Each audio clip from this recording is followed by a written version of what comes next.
I've returned over 47 artifacts to a family that doesn't officially exist, and what they finally showed me in the summer of 2019 changed everything I thought I knew about what lives in the deep places of this world.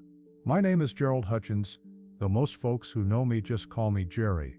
I'm 71 years old now, and I've kept this story locked inside me for nearly 2 decades. But I'm getting older, and some truths are too important to take to the grave. So settle in, because what I'm about to tell you isn't fiction. It isn't folklore. It's simply what happened to a retired postal worker from Enumclaw, Washington, who went looking for old coins and found something that rewrote his understanding of reality. Before I tell you about them, you need to understand who I was when this all started. I worked for the United States Postal Service for 32 years, delivering mail through rain, snow, and everything in between. Reliable Gerry, they called me. Never missed a day unless I absolutely had to. I was a practical man, an evidence-based thinker who believed in what I could see, touch, and verify. The paranormal, the supernatural, cryptids and creatures of legend, those were campfire stories for people who needed a little mystery in their lives. I wasn't one of those people, or so I thought. Metal detecting had been my passion since I was 14 years old, when my grandfather pressed his old bounty hunter detector into my hands and showed me how the earth keeps secrets. That first summer, I found a mercury dime from 1942 in my grandmother's backyard, and I was hooked for life. There's something magical about pulling history from the ground, about holding something in your palm that hasn't seen daylight in decades or centuries. By 2003, I'd been detecting for 38 years. I knew every tone, every signal, every little quirk of the machines I used. My detector at that time was a Gerald AT Pro, a beautiful piece of equipment I'd purchased in 2002. It was my companion, my partner in discovery. My wife Margaret passed away in 2001, breast cancer. 31 years of marriage, and then she was gone, and I was left rattling around in a house full of memories that hurt to touch. The forests of Washington state became my refuge after that. Every Saturday, weather permitting, I'd load up my 1998 Ford Ranger, that old forest green truck with 180,000 miles on the odometer, and I'd drive up into the mountains. The trees didn't ask me how I was holding up. The rivers didn't look at me with pity. The earth just offered its secrets, and I was grateful for the distraction.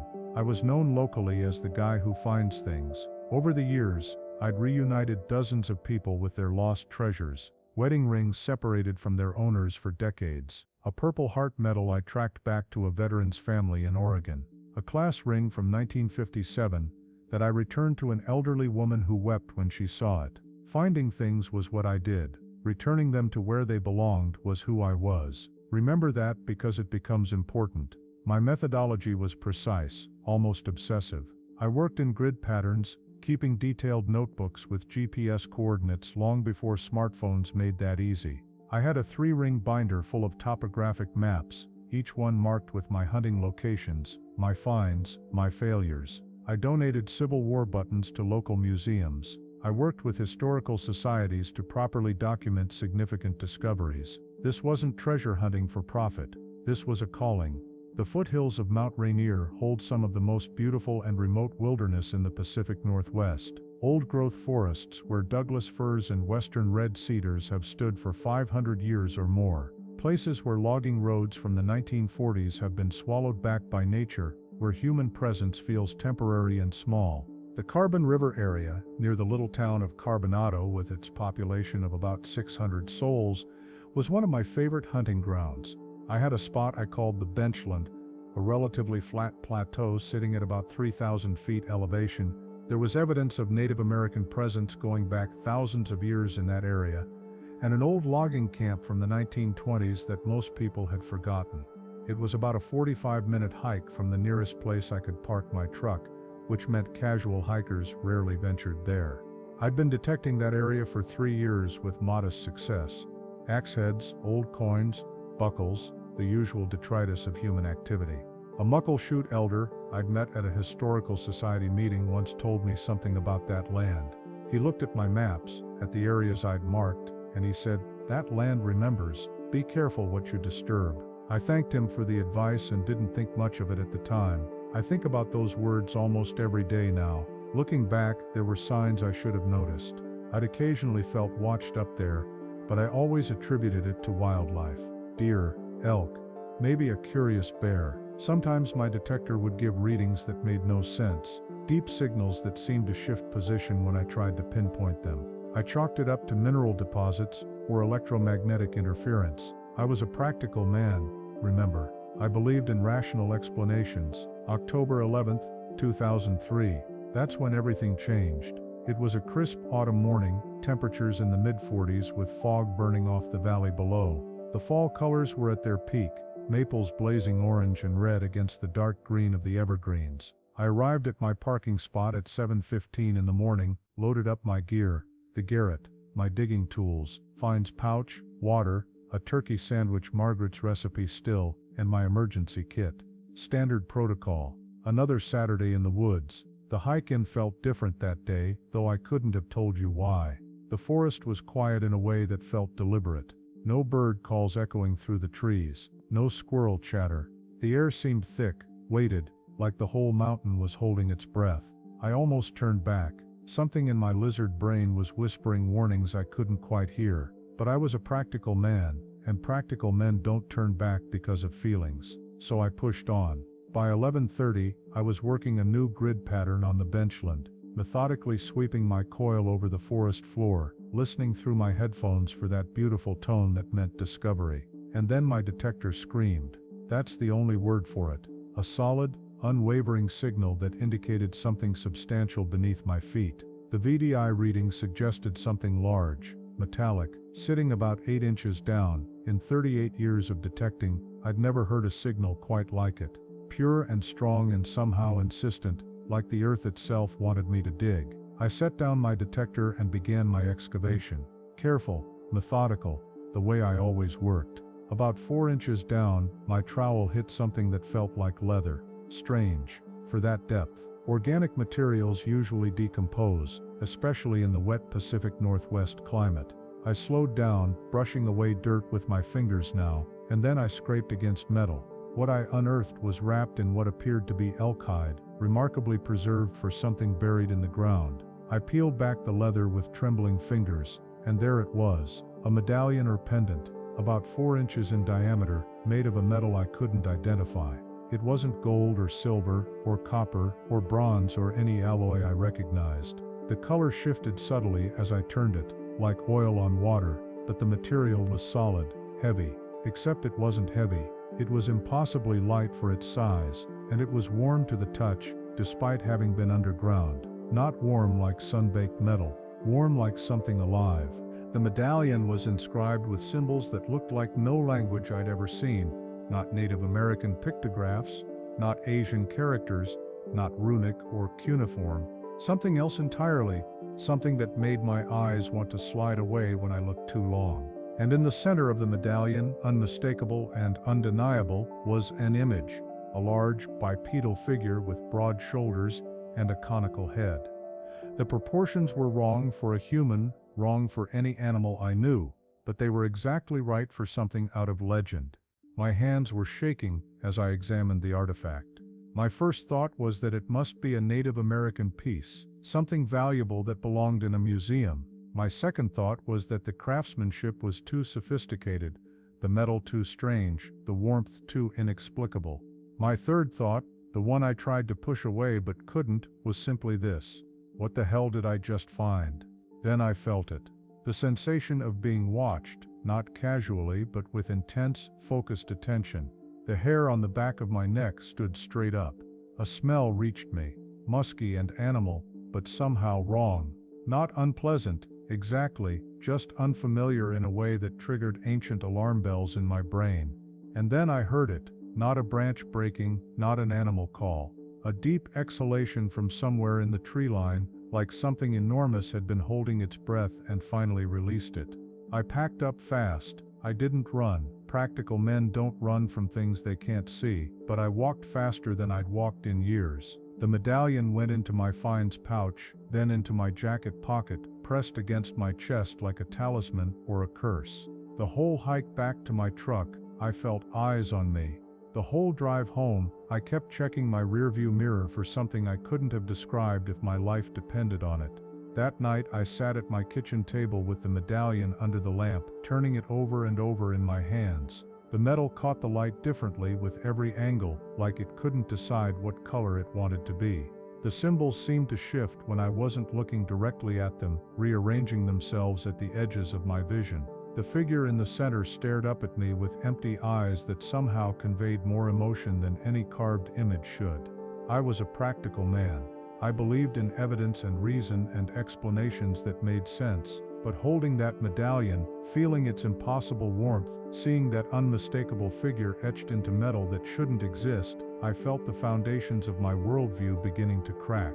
Something lived in those mountains, something old and intelligent, and completely outside the boundaries of accepted science, and I had taken something that belonged to them. Over the following weeks, I tried to apply reason to the unreasonable. I photographed the medallion from every angle, documented its weight and dimensions, made detailed sketches of the symbols. I showed it to a metallurgist friend who'd helped me identify unusual finds before. He ran every test he could think of and came back with nothing.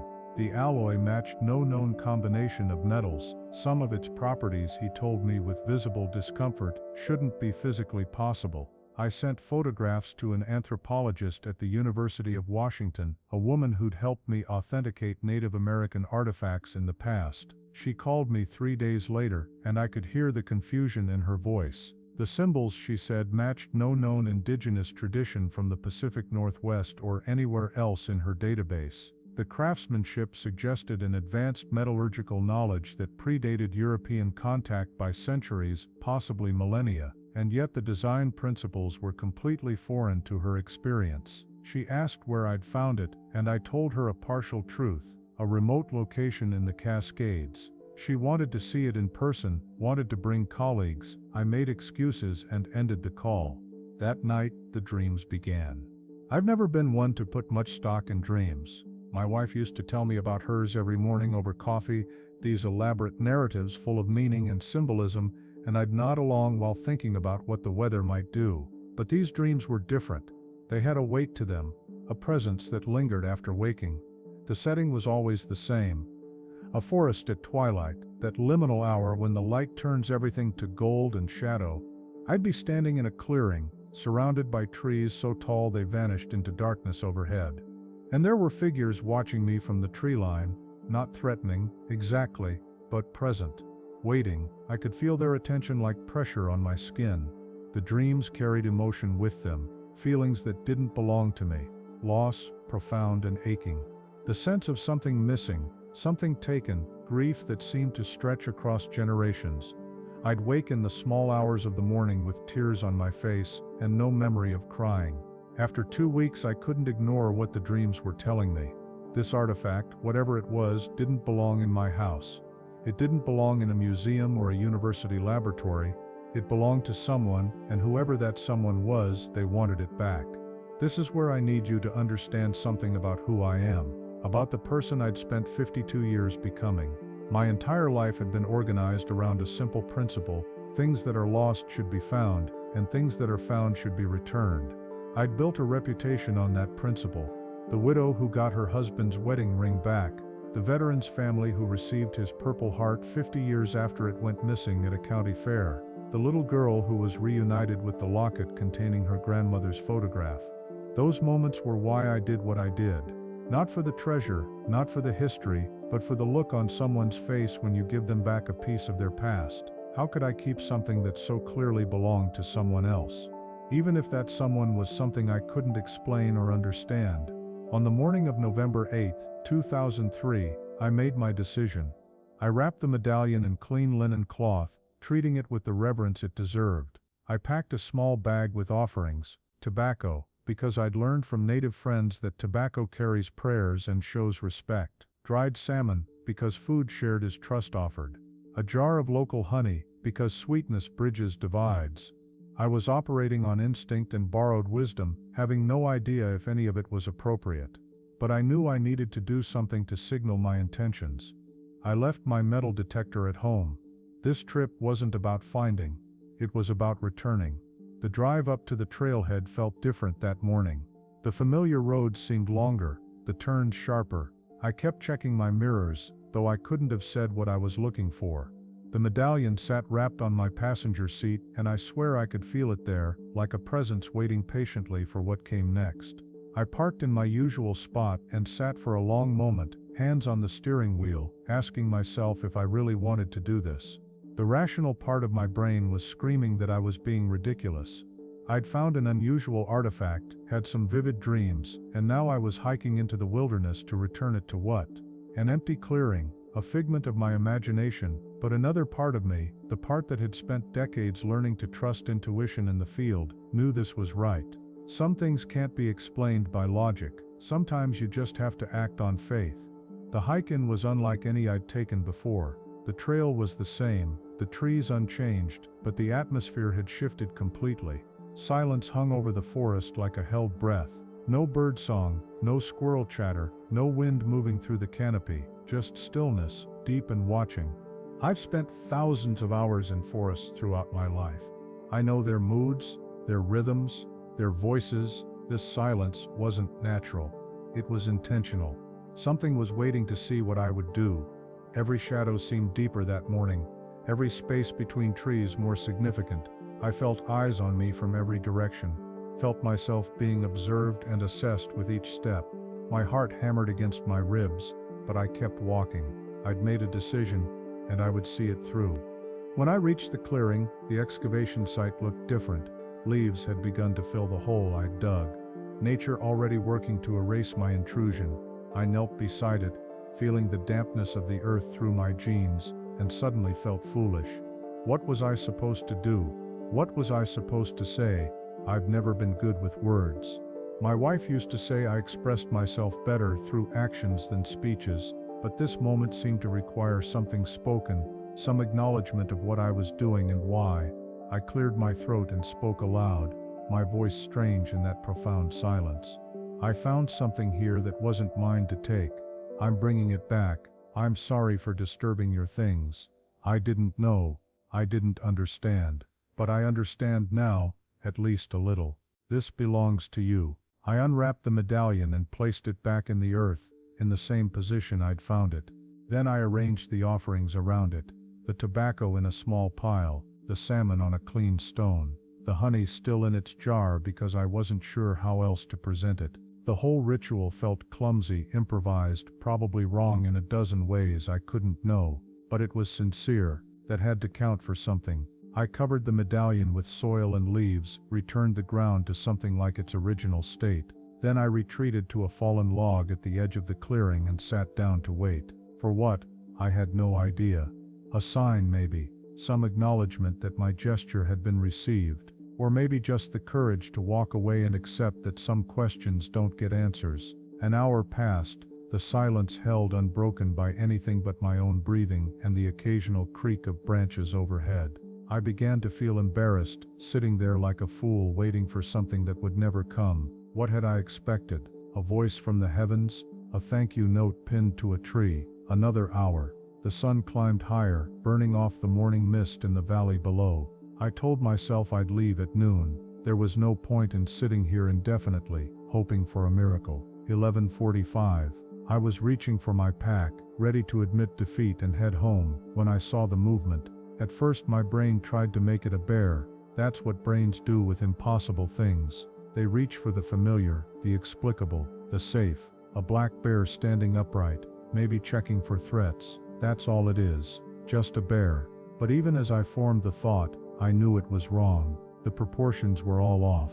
The shoulders too broad, the limbs too long, the posture too balanced. Bears stand up briefly, awkwardly. This figure stood with the easy confidence of a creature that walked upright as naturally as breathing. It was positioned about 30 yards away, framed between two massive Douglas firs like a portrait in a frame. The fur wasn't black as I'd first thought, but a deep reddish brown, catching the dappled light in ways that made it hard to focus on. It stood perhaps 8 feet tall, maybe more. The scale was difficult to judge with nothing familiar for reference. I stopped breathing. I'm not speaking metaphorically. My lungs simply forgot their function. My heart, which had been pounding moments before, seemed to pause mid-beat. Every cell in my body went still, caught between wonder and terror. The creature didn't move toward me, didn't retreat. It simply stood there, watching, assessing, waiting to see what I would do. I could feel its attention like a physical force, the weight of an intelligence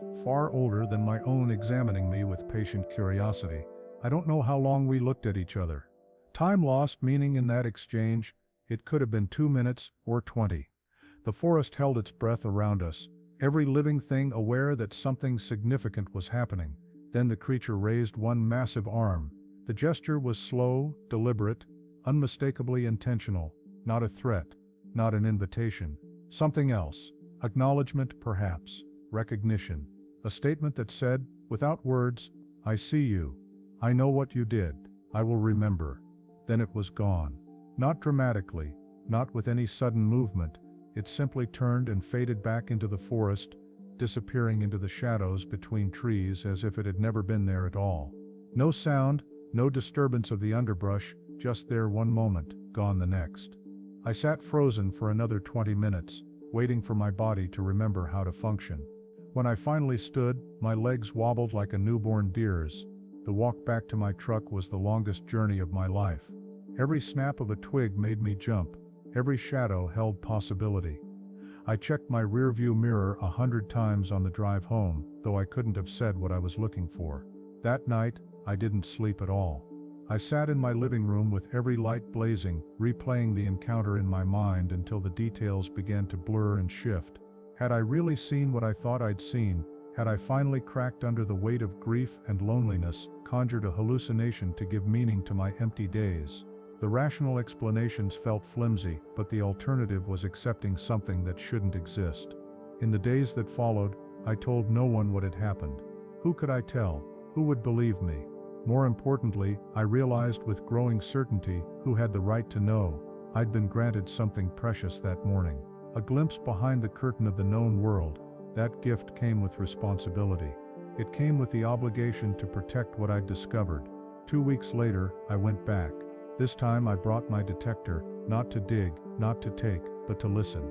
To see if they had more things that needed finding, more things that needed returning. I found 3 more artifacts that autumn. Each one gave me that same strange signal, that unmistakable tone that seemed to resonate not just through my headphones but through my entire body. A carved stone that fit perfectly in my palm, worn smooth by what must have been centuries of handling. A fragment of that same unidentifiable metal, twisted into a spiral pattern that caught the light in ways that defied explanation. And another medallion, smaller than the first, bearing the image of what appeared to be a young creature, almost childlike in its proportions. Each time I found something, I documented it carefully. Photographs from multiple angles, precise GPS coordinates, notes about the soil composition, the surrounding vegetation, the depth at which I'd found each piece. The scientist in me demanded this record, even as the human being in me knew I could never share it with anyone. These notebooks became my secret chronicle, my private history of a relationship that existed outside the boundaries of normal human experience. And each time I found something, I returned it. I developed a ritual without really meaning to. I would wrap each artifact in clean cotton cloth. I would bring offerings, dried salmon when I could get it, honey, tobacco, sometimes fruit or nuts. I would sit on that same fallen log and speak aloud, narrating what I'd found and where, explaining that I was bringing it back, that I understood these things weren't mine to keep. The forest always felt different on those return visits, charged somehow, expectant, as if the trees themselves were holding their breath, waiting to see what this strange little human would do. And every time without fail I would catch glimpses of movement in the shadows, the flash of reddish-brown fur between the ferns, the subtle displacement of a branch too heavy for any squirrel or bird. They were watching. They were always watching. By my 4th return something had shifted. The creature I'd come to think of as elder, that first magnificent being who had acknowledged me with that simple raised arm, began to appear more openly. He would stand at the edge of the clearing, perhaps 30 yards away, and simply observe, no longer hiding, no longer pretending I couldn't see him. Just watching with those ancient knowing eyes while I performed my small ceremony of return. I started talking to him then, not expecting answers, not really. Just filling the silence with words because it felt strange to share space with another intelligent being without some form of communication. I told him about my life, about my wife, Margaret, and how losing her had left a hole in my chest that nothing seemed to fill. About my years carrying mail through neighborhoods that changed so slowly, I could measure my life by the growth of the trees on my route. About my grandfather, who had given me my first detector and taught me that finding lost things was a kind of healing, a way of making small repairs in the fabric of the world. Elder never responded in any way I could understand, but he listened. I'm certain of that. He listened with an attention that most humans never give to anything: complete presence, total focus. And somehow, in that listening, I felt heard in a way I hadn't since Margaret died. The smaller creature appeared in March of 2004. She emerged from behind Elder one morning as I was placing a returned artifact into its resting place. Bright Eyes, I called her, though I didn't know then that she would become so important to this story. She was perhaps 7 feet tall, more slender than Elder, with fur that caught the morning light in shades of auburn and gold. And her eyes, when they met mine across that clearing, held a curiosity so pure and unguarded that it took my breath away. She took a step toward me. Just one step, but it closed a distance that felt enormous.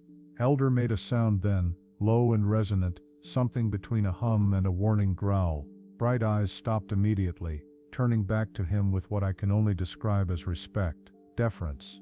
The kind of acknowledgement a child gives to a parent whose wisdom they've learned to trust. They were family. The realization washed over me like a wave. Not just the same species, not just traveling companions. Family. Bound by the same invisible threads of love and obligation and shared history that bound human families together. And I was being allowed to witness their bond, to stand at the very edge of their world and look in.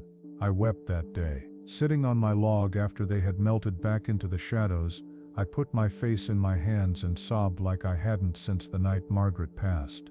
These were tears of wonder, of gratitude, of something approaching reverence.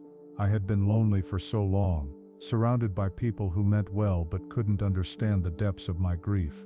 And now, in the most impossible way, I had found connection, not with humans who spoke my language and shared my culture, with beings so different from me that our very existence seemed to belong to separate categories of reality. But loneliness doesn't care about categories. Loneliness only knows the difference between being seen and being invisible. And these creatures, these people, they saw me. They saw me clearly. Summer of 2004 brought changes I couldn't have anticipated. My visits became weekly, then twice weekly. I found myself rearranging my entire life around those trips into the forest. Shopping could wait. House maintenance could wait. Even my health, which at 63 was beginning to demand more attention, could wait. Nothing mattered as much as those hours in the shadow of the mountains, learning the rhythms of a family that had no name for itself, at least none that I could pronounce. Little Brave appeared in August. That's what I called the young one, though the name felt inadequate for the personality it tried to capture. Perhaps 3 feet tall, covered in fur several shades lighter than either parent, with a face that seemed to hold every emotion at once. Joy, mischief, curiosity, caution, all flickering across those expressive features like clouds across a summer sky. The first time I saw Little Brave, the child was trying to approach me despite Bright Eyes' gentle restraints. Those small hands reaching out, fingers spread wide, as if trying to grasp the strangeness of my presence. The small hooting sounds of excitement, quickly shushed by parental concern. The way those young eyes kept finding mine, holding my gaze with an intensity that felt almost challenging. I understood then why Elder had been so cautious with me, why the slow pace of our developing relationship, the careful distance, the gradual trust. They weren't just protecting themselves, they were protecting their child, their legacy, their future. And that protectiveness, so familiar, so fundamentally parental, bridged every gap between our species. In that moment we weren't human and cryptid. We were simply adults who would do anything to keep our young ones safe. The communication developed in ways I couldn't have predicted. It started with simple gestures, things that seemed almost instinctive, a slow nod for agreement, a quick turn away for refusal, open palms for peace. But over months of patient practice, it grew into something more sophisticated. I learned that a low rumbling hum meant contentment or approval. A sharp click of the tongue meant warning or concern. A soft whistle that rose and fell in pitch was a greeting, something like hello or I see you. and a pattern of hand movements, almost like signing, could convey simple concepts: food, water, safe, danger, come, stay, wait. They learned my signals too. The thumbs up I used without thinking, the wave of greeting that must have seemed so strange to them at first, the way I would touch my chest and then point to them when trying to express gratitude or connection. We built a bridge between our worlds, one gesture at a time, each small breakthrough feeling like a miracle. But it was the drawings that changed everything. I'm not sure who started it, honestly. Memory blurs the details now. But at some point I began leaving simple sketches on birch bark, a stick figure that was clearly meant to be me, holding my detector, arrows pointing toward artifacts, the artifacts being placed back in the ground, a narrative told in the most basic visual language I could manage, and they responded. The first time I found their drawing waiting for me, I sat staring at it for 20 minutes, unable to process what I was seeing: crude figures in berry juice and charcoal, a shape that was unmistakably a representation of me, complete with the slightly stooped posture that arthritis had given my walk. My truck, rendered as a simple rectangle with circles for wheels. My path through the forest, marked by my own footprints. They were documenting me, studying me, creating their own record of this strange creature that kept invading their territory with offerings and returned treasures. I wasn't just observing them. We were observing each other, learning each other, building something that had no name because nothing like it had ever existed before. The herbs arrived in June of 2004, a bundle wrapped in bark, placed precisely on the spot where I always sat: yarrow, which I recognized from my grandmother's garden, cedar, unmistakable by its scent, and other plants I couldn't identify, dried and twisted together with a care that spoke of knowledge passed down through generations. I almost didn't take them. The old hesitation returned, that fear of taking what wasn't meant for me. But something about the placement, the obvious intentionality of the gift, told me this was different. This wasn't something I had found, this was something they had given. That night, acting on instinct more than reason, I brewed the herbs into a tea. The taste was strange, but not unpleasant. Earthy and slightly sweet, with undertones of something I couldn't name. I drank half the cup before bed, unsure what to expect, half convinced I was being foolish. I slept without pain for the first time in 3 years. The arthritis that had been creeping through my joints, the constant ache that had become such a familiar companion, I barely noticed it anymore, simply vanished for 8 blessed hours. I woke feeling 20 years younger, my body lighter than it had been since before Margaret died. They had given me medicine. Somehow, impossibly, they had observed my stiff movements and recognized suffering, and they had offered help. The gift was more than herbs. It was understanding. It was compassion. It was proof that whatever barriers existed between our species, empathy could cross them. I cried again that morning. These are the kinds of tears that reshape a person, that wash away old certainties and leave space for new ones to grow. I had been taught my whole life that humans were the pinnacle of creation, the only beings capable of true intelligence, true feeling, true connection. And here was evidence, undeniable evidence, that we had been wrong. That the world held more minds, more hearts, more souls than we had ever imagined. The spring of 2005 brought me deeper into their world than I had ever expected to go. It began with Elder appearing not at the usual clearing, but at the trailhead, waiting for me before I had even begun my hike. The message was clear even without words: follow. I followed. We walked for hours that day, Elder and I. He moved through the forest with a grace that seemed impossible for something so massive, stepping over fallen logs and ducking beneath low branches without making a sound. I struggled to keep up, my 52-year-old knees protesting with every steep incline, but I refused to stop. I knew instinctively that this invitation would not come again. The forest changed as we went deeper. The trees grew older, their trunks so wide that 3 men holding hands could not have circled them. The light filtered down through the canopy in golden shafts, illuminating patches of fern and moss that seemed to glow with their own inner luminescence. I had spent decades exploring these mountains, and I had never seen this place. I understood then that there were parts of the forest that were hidden, protected, kept secret by those who had lived here long before logging roads and hiking trails. When we finally arrived at the clearing, I wept. I am not ashamed to admit that. Standing there looking at those ancient stone structures covered in centuries of moss and lichen, I wept like a child, because I understood what I was seeing. This was not just a place, this was a home, a history, a civilization that had existed alongside ours, unseen and unknown, for longer than I could comprehend. Elder watched me cry without judgment. When I finally composed myself, he led me closer to the central structure, a dome-shaped mound of carefully stacked stones that rose perhaps 15 feet at its peak. The entrance was dark, and from within came a smell that was equal parts earth and something else, something ancient and sacred. He gestured that I could look but not enter, and I respected that boundary absolutely. What I saw inside changed everything. Dozens of artifacts, perhaps hundreds, arranged with obvious care on stone shelves carved into the cave walls. Medallions like the one I had found, each unique, each telling a story I could not read but could somehow feel. Carved figures that might have been toys or might have been religious icons. Tools made from that strange warm metal that science could not identify. And bones. Small bones reverently placed, the remains of those who had passed. I understood then what the artifacts truly were. They were not treasures. They were memories.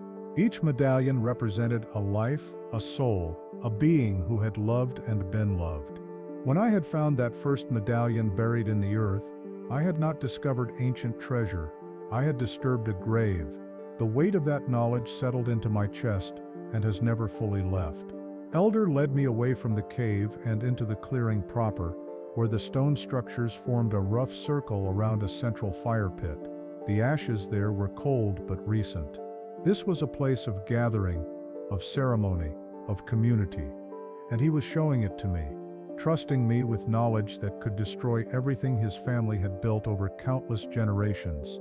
I made a promise that day, standing in that sacred clearing with the afternoon light slanting through the ancient trees. I promised that I would protect this place and these people with everything I had. I promised that their secrets would die with me. I promised that if I ever found another artifact, I would return it immediately and without question. And I promised that I would try, in whatever small way I could, to be worthy of the trust they had placed in me. The years that followed were the richest of my life. I watched little Brave grow from a curious child into a capable young adult. I witnessed ceremonies I could not fully understand, but could feel in my bones. I learned to read their expressions, their gestures, their vocal patterns until communication between us became almost effortless. Not speech as we know it, but something deeper, something that transcended the limitations of language. There were others in the family I came to know. An elderly female I called grandmother, her fur shot through with silver, her movements slow but dignified. A pair of young males who seemed to be brothers, always roughhousing and competing for attention. An infant born in the spring of 2006, tiny and wrinkled and perfect, held with such tenderness by its mother that my heart ached with the beauty of it. I brought them things from the human world, carefully chosen gifts that might interest them without causing harm. Books with photographs of distant places they would never see. Pieces of fabric in colors not found in nature. Musical instruments that made Elder tilt his massive head in wonder. And they brought me things in return. Herbs that eased my aching joints, carved figures that told stories I slowly learned to interpret. Once memorably, a perfect quartz crystal the size of my fist that bright eyes pressed into my hands with what I can only describe as affection. We developed rituals, patterns of interaction that gave structure to our relationship. I would arrive at the clearing on the first Saturday of each month and announce myself with a particular whistle they had taught me. I would wait at the boundary until invited forward. I would share whatever food I had brought, eating alongside them in companionable silence. And when it was time to leave, I would bow deeply and speak my gratitude aloud, even though I knew they could not understand my words. The crisis came in the summer of 2007, arriving like a storm I should have seen coming but somehow missed. The hunting party appeared in the forest, 4 men with equipment and funding, and an agenda that made my blood run cold. They spoke of specimens and acquisition contracts and scientific breakthroughs, and beneath their civilized words I heard something far more primal. They were predators, and they had caught the scent of prey. I lied to them without hesitation or regret. I told them I was just an old man with a metal detector searching for lost coins and forgotten relics. I told them I had never seen anything unusual in these woods beyond the occasional bear or elk. I told them they were wasting their time, that the stories were just stories, that Bigfoot was a myth for tourists and television shows. They did not believe me. I could see it in their eyes, the calculation and suspicion. One of them, a man with a military bearing and cold gray eyes, watched me with particular intensity. He asked questions designed to trip me up, to catch me in inconsistencies. Where exactly did I detect? How often did I come here? Had I ever seen unusual tracks or heard unusual sounds? I answered carefully, giving nothing away, but I knew I had not fooled him. After they left, I did something I had never done before. I went to the clearing in the middle of the week, breaking our established pattern. I needed to warn them. I needed them to understand the danger that had arrived, and I needed to see for myself that they were safe. The clearing was empty when I arrived, but I waited. I waited as the sun moved across the sky and the shadows lengthened and the forest sounds shifted from day to night. I waited until my back ached and my legs cramped and my heart grew heavy with fear. And finally, just as I was about to give up hope, Elder emerged from the tree line. He knew, I could see it in the way he moved, cautious and alert, his massive head turning to scan the forest behind him. He approached me slowly, and when he reached the boundary of our usual meeting place, he stopped. For a long moment, we simply looked at each other. I tried to explain with gestures what I had learned. Hunters, danger, hide, stay away. My hands moved frantically, trying to convey urgency through movements we had not established words for. Elder watched with those ancient, intelligent eyes, and I saw understanding dawn. He had encountered humans like this before, perhaps many times over his long life. He knew exactly what they represented. What happened next, I will remember, until my dying day. Elder reached out and placed one massive hand on my shoulder. The weight of it was immense but gentle, a touch of connection and gratitude. Then he spoke, not in words I could understand, but in a sound, a low rumble that seemed to vibrate through my entire body. It was thanks. It was farewell. It was a promise that we would meet again when the danger had passed. Then he was gone, fading into the forest with that impossible silence, and I was alone in the clearing with the weight of his trust pressing down on me like a physical thing. The hunting party stayed in the area for 2 weeks. I knew because I watched them, tracking their movements, learning their patterns, doing everything I could to lead them away from the places that mattered. I reported fake sightings on the opposite side of the mountain. I made sure they found old weathered tracks I created myself. I became a one-man counterintelligence operation, and I discovered I was rather good at it. Eventually they left. I do not know if they gave up or simply moved on to other hunting grounds, but one morning their trucks were gone and the forest felt lighter somehow, released from a tension I had not fully recognized until it lifted. I waited another month before returning to the clearing. When I finally went back, on the first Saturday of September, I found the family waiting for me. All of them.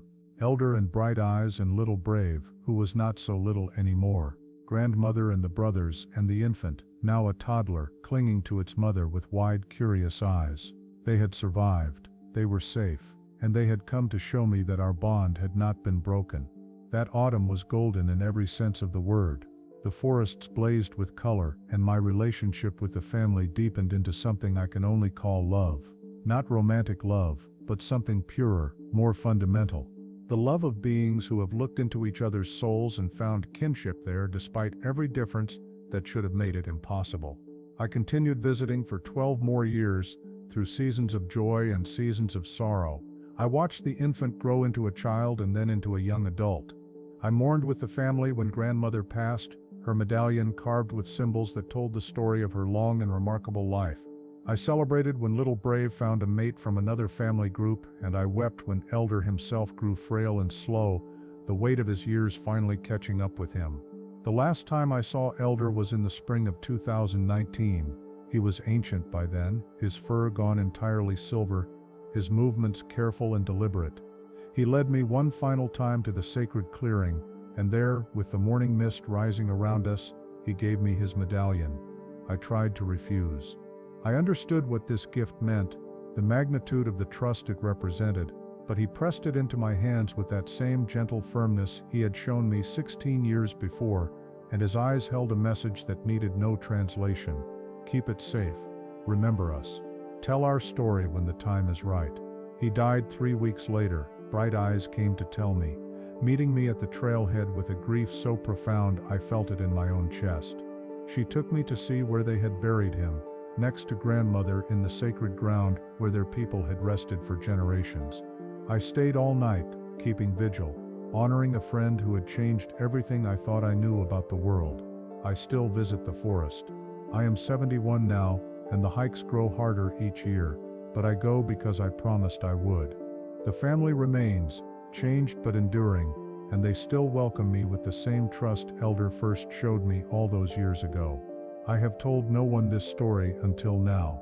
The medallion sits in a box beneath my bed, waiting for the day when I will return it to the place where it belongs. And when I die, I have arranged for my own ashes to be scattered in that sacred clearing, among the beings who showed me that the world is vaster and more wonderful than I ever imagined. We share this earth with neighbors we have never truly known.